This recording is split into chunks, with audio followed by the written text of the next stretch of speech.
In 1872, when President Ulysses Grant signed the bill that created Yellowstone National Park, he was venturing into unknown territory. He could not have grasped the full implications of his actions that day and how they would shape America and echo around the globe. Yellowstone was not just a national park, it was the first national park anywhere in the world. But at the time, there was no dedicated organization to see to its protection and preservation.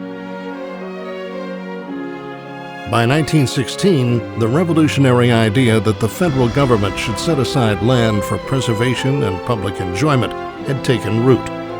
Yosemite, Sequoia, Mount Rainier, Crater Lake, Mesa Verde, and Glacier soon followed Yellowstone's example.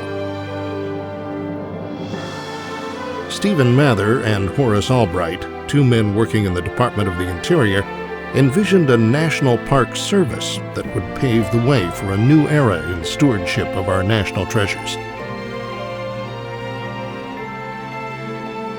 In the 100 years since then, our definition of a national treasure has broadened in ways that encompass the richness and diversity of America.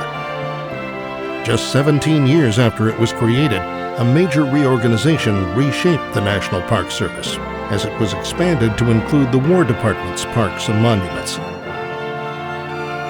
This set the stage for parks focused on history, presidential sites, national battlefields, and dozens of sites in Washington, D.C.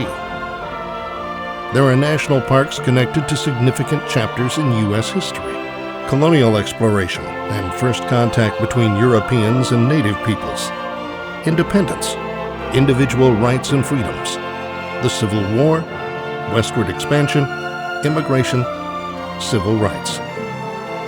We turn to our national parks to mourn national tragedies and celebrate national triumphs.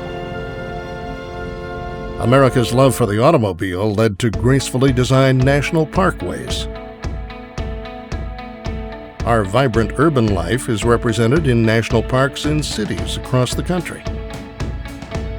Changing attitudes on the environment led to national parks along seashores and lake shores, in wetlands and deserts, caves and coral reefs, volcanoes, hot springs, and mountain ranges from the Appalachians to the Rockies.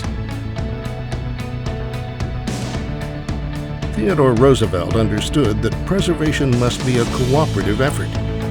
We have fallen heirs to the most glorious heritage a people ever received, he said, and each one of us must do his part if we wish to show that the nation is worthy of its good fortune.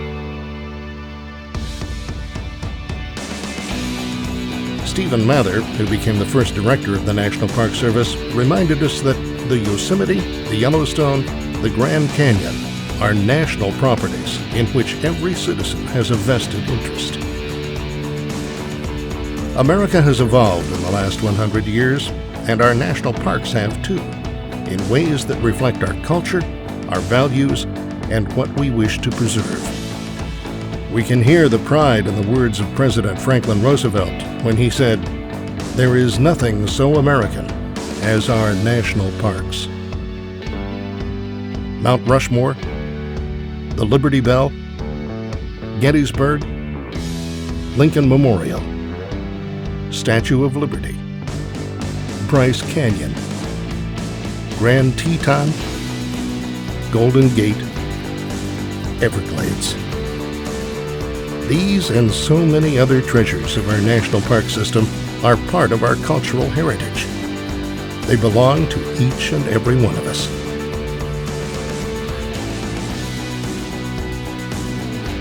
The face and character of our country, wrote Thomas Jefferson, are determined by what we do with America and its resources.